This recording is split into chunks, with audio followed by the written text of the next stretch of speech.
नमस्कार, आदाब, सत श्री अकाल। मैं हूं आपका दोस्त शशांक। एक बार फिर से मेरे चैनल ब्रिलियंट टेक गुरुजी पे आप सभी का स्वागत है। उम्मीद करता हूं कि फैमिली अच्छी होगी।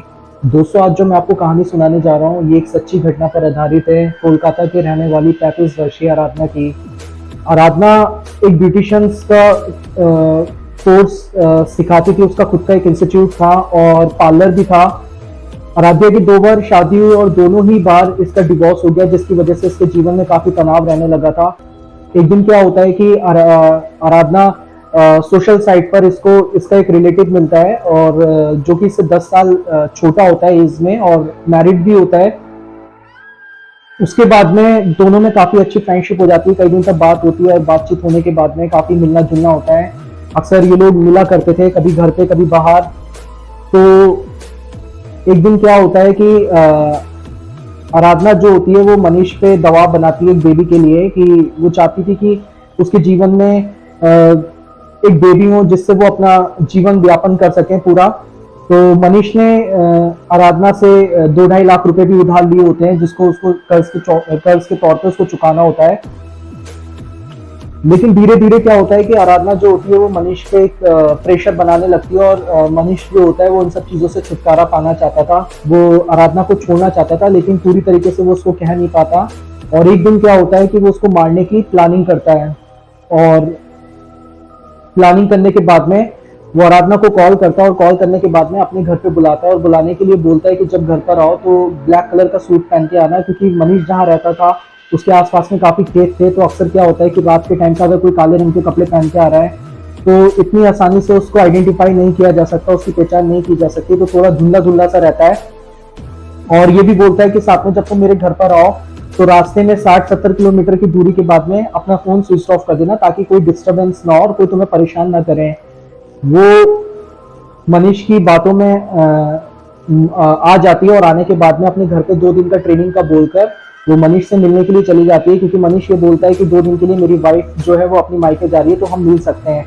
उसके बाद में आराधना जब उसके घर पहुंचने वाली होती है तो जैसे ही 50 या 60 किलोमीटर दूर उसका घर रह जाता है, तो उसके बाद में वो अपना फोन स्विच ऑफ कर देती है मनीष के कहने पर।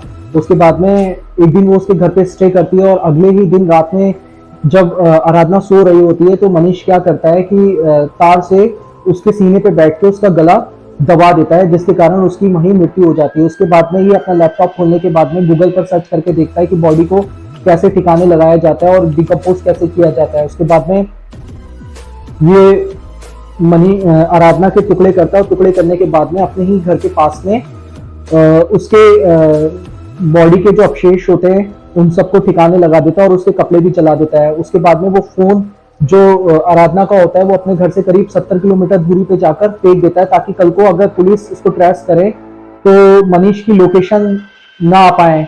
उसके बाद में जब 2 दिन बीत जाते हैं, बीतने के बाद में जब उसके पेरेंट्स को उसकी लगता है कि अभी तक वो क्यों नहीं आई, उसके बाद में वो उसके इंस्टीट्यूट में जाके पूछते हैं कि आराधना अभी तक घर नहीं आई है। तो वो कहते हैं कि आराधना तो अभी कहीं कोर्स के लिए कोई ट्रेनिंग बाहर की थी नहीं। उसके बाद में वो लोग घबरा जाते हैं और घबराने के बाद में, क्योंकि आराधना का फोन भी जो होता है वो स्विच ऑफ जा रहा होता है, उसके बाद में वो नजदीकी पुलिस स्टेशन जाते हैं। पुलिस स्टेशन जाने के बाद में उसकी एफआईआर करवाते हैं, गुमशुदगी की रिपोर्ट दर्ज करवाते हैं।